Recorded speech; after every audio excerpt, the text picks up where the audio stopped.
There is a moment many people have without naming it. You walk into a building, an office, a school, a waiting room, and something in your body tightens. Nothing is wrong exactly, but nothing feels alive either. You wonder quietly why so many places look this way. Flat, gray, empty. You wonder how we accepted this as normal. And that question opens a deeper one. Where did joy go in the spaces we spend most of our lives in? Context matters because humans did not evolve in blank boxes. We evolved surrounded by color, movement, pattern, light, variety. Our senses learned safety and meaning from these signals. Brightness meant life. Shapes meant shelter. Repetition meant rhythm. Abundance meant survival. But modern spaces often ignore this history. They are designed for control, for efficiency, for cost, not for feeling. And slowly we learn to lower our expectations.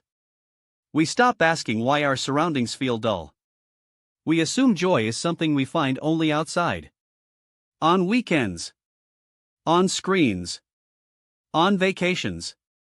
The surface insight is gentle but important.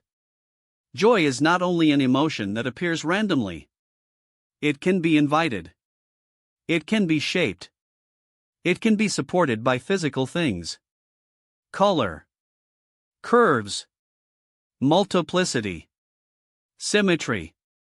When these elements appear, the body responds before the mind does. You do not need to think about it. You feel it. A bright wall lifts attention. A repeated pattern calms the eyes. A cluster of small joyful details creates a sense of richness. One bright dot may not matter much.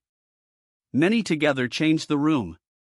This is not decoration for decoration's sake. It is communication. Color signals energy. It tells the nervous system something is alive here.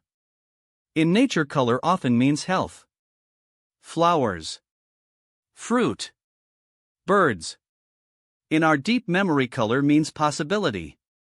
When spaces lack it, they feel tired. Even if they are clean. Even if they are new. The hidden assumption behind dull design is that joy is extra. That it is optional. That it distracts from seriousness. Especially in places like schools, hospitals, or workplaces. We assume seriousness requires neutrality. But this assumption is backward. When people feel emotionally supported, they focus better. They behave better. They feel safer. When schools add color and care, attendance improves. Damage decreases. Children feel seen. They protect the space because it protects them. This is not magic. It is relationship. People respond to environments that respond to them. When a place feels loved, people treat it with love. Insight 3 is about scale. Joy does not arrive in one large moment. It builds through small repeated signals. Like confetti. One piece does not create celebration. A handful does. Each small bright thing adds to the whole. Over time, these moments stack. They change mood. They change memory. A nursing home with small playful elements does not remove aging or illness. But it adds dignity. It adds lightness. It adds reminders of life continuing. These small joys accumulate. They do not overwhelm. They soften. Reframing this helps us see joy as infrastructure. Not as decoration. Not as luxury.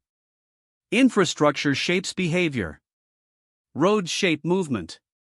Light shapes safety. Color shapes emotion. When we design without joy, we design friction. When we design with joy, we design flow.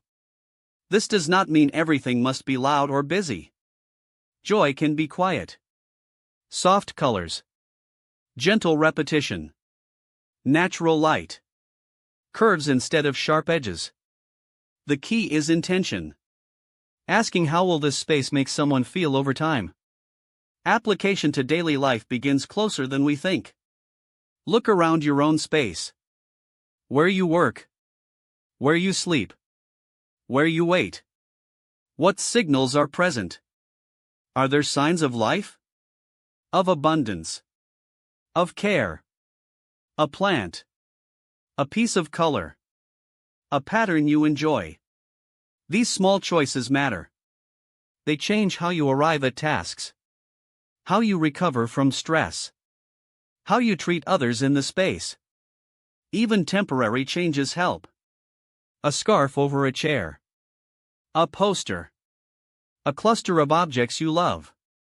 You are not being frivolous. You are tuning your environment to support you. This applies beyond physical space. Digital spaces too.